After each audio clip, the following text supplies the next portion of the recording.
নমস্কার বন্ধুরা, আজ একটা নতুন টিফিন রেসিপি নিয়ে আমি হাজির হয়েছি।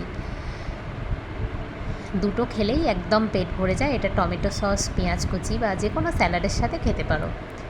প্রথমেই একটা পাত্রের মধ্যে জল ফুটিয়ে তার মধ্যে 3টে টমেটো দিয়ে টমেটোটাকে সেদ্ধ করে নিয়েছি।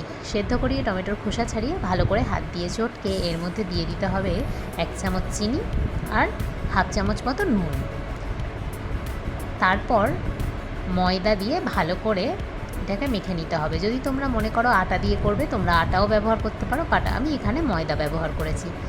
তারপর এবার টমেটোর সাথে ময়দাটাকে ভালো করে মিশিয়ে নিয়ে এর মধ্যে দিয়ে দেবো অল্প একটু তেল। তারপর আবারও ভালো করে মিশিয়ে নিয়ে জল দিয়ে আমি ডো বানিয়ে নেব একটা।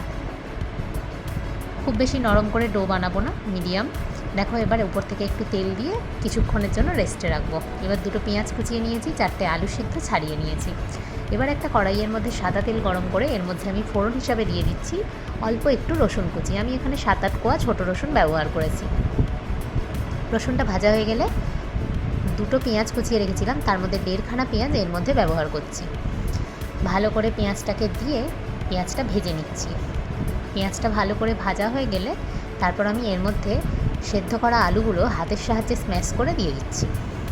ভালো করে নেড়ে চেড়ে নিচ্ছি। এবার এর মধ্যে কয়েকটা গুঁড়ো মশলা ব্যবহার করবো। সামান্য একটু নুন দিয়ে দিলাম আর দিয়ে দেবো অল্প একটু হলুদ গুঁড়ো আর অল্প একটু লাল লঙ্কার গুঁড়ো। ব্যাস ভালো করে নেড়ে চেড়ে নিয়ে এর মধ্যে জল দিয়ে দিতে হবে। জল দিয়ে আলুটা কিছুক্ষণ রান্না করে নেব। তারপর জল শুকিয়ে গেলে এর মধ্যে ধনেপাতা কুচি ছড়িয়ে নামিয়ে নেব। আলুর পুর তৈরি হয়ে গেল। এবার একটা পাত্রের মধ্যে আমি 2টো ডিমকে ভালো করে ফেটিয়ে এর মধ্যে পেঁয়াজ কুচি, লঙ্কা কুচি, ধনেপাতা আর সামান্য নুন দিয়ে ব্যাটারটা রেডি করে নেব। এবার ডো থেকে লেচি কেটে আমি পরোটাগুলো বেলে নেব।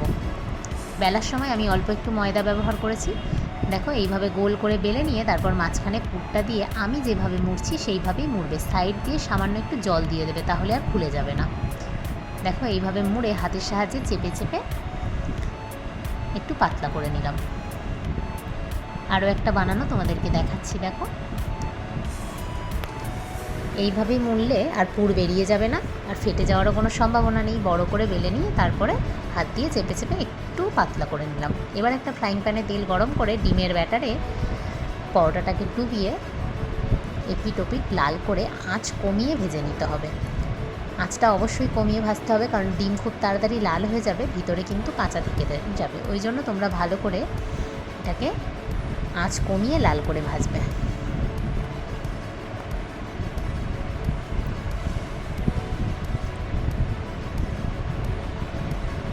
ব্যাস এইভাবেই ভেজে নিতে হবে। এরপর পেঁয়াজ কুচির সাথে আমি এটাকে সার্ভ করছি। আজকের টিফিন আইডিয়া কেমন লাগলো জানিও। টাটা।